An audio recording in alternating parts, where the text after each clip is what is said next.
Hiya, Jim. Hi. Well, look, we still have a few minutes before we go on the air. I'd like to tell you about the time that Eleanor and I went down to... Oh, let's save the talk. Can't we agree that capitalism is an economic system? A system for the production and distribution of things we need and want? I won't agree to that. Not until you say something about government, too. There has to be a legal basis for any economic system to operate. Well, it's easy to see that you have different ideas of what capitalism is. Maybe we should talk about what it is not. It is not a system of strict governmental control and planning in which a dictator or board tells people what jobs they may hold and what goods they may produce. And it's not a system of government ownership. Let me tell you about something. It shows that the basis of the capitalistic system is private property. It happened when Eleanor and I went down to get the things for the class weenie roast. We went to Mr. Brown's store. Well, that's what I mean. Mr. Brown really owns property. All those store fixtures and the groceries in there, and, well, the whole store. It's his property, and he can do almost anything with it that he likes. We needed weenies. Mr. Brown had weenies. It's as simple as that. You might argue about his prices. Anyway, Eleanor did. But after all, he has a right to earn something for the goods and services he supplies, and he does supply services as well as goods. When we agreed to buy everything from him, weenies, buns, marshmallows, and charcoal, he agreed to give us extra service, deliver everything in his truck.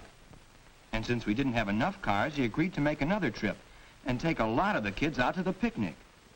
And he could help us that way because the truck is his private property, and he can do just about anything with it that he wants. That's how a capitalistic system operates. The people own property and use it to provide the goods and services that all of us need. That's what I mean about government. Mr. Brown's very right to own property is guaranteed by our Constitution. Yes, but, well, Bill's missed the whole point to what happened at Mr. Brown's store. And Mr. Brown has property, all right, but that's not what he's interested in. And he does help supply us with things we want.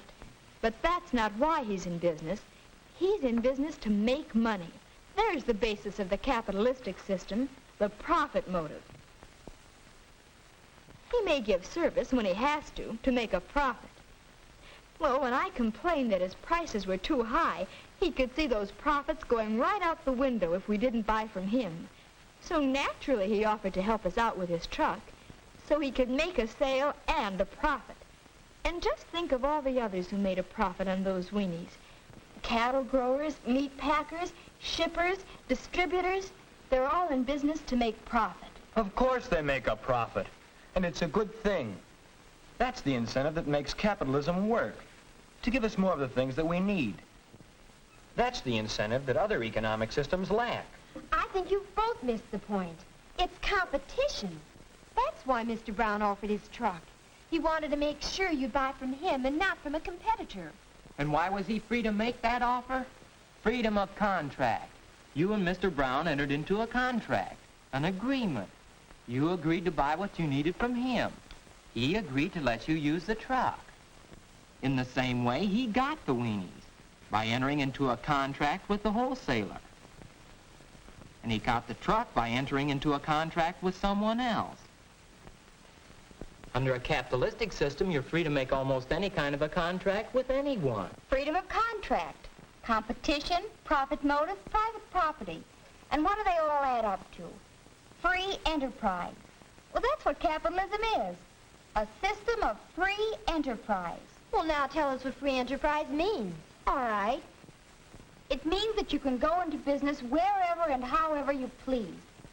Anybody can go into any business. Any legal business, that is. But I still say you can't leave government out of the discussion. Government must at least guarantee the right of private property and freedom of contract in order that... Wyatt, please, everybody. We're on the air in a few seconds.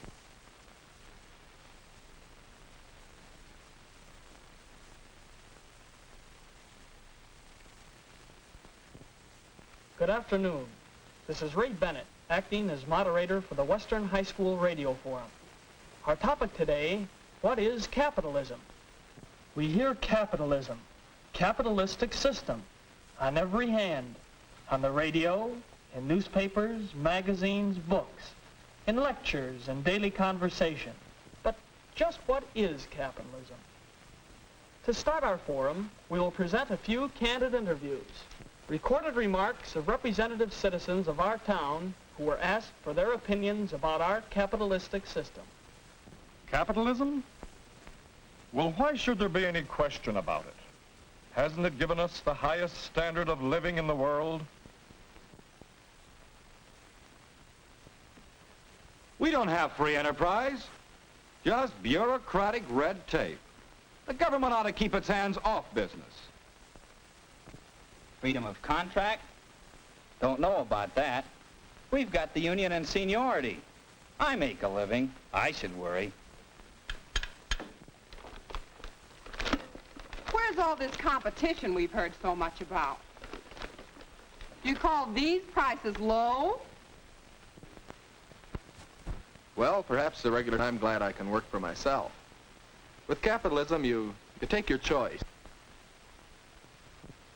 It seems that capitalism means different things to different people. Let's hear now from our town treasurer, Mr. John Howard. We say we live in a capitalistic society. What does that mean?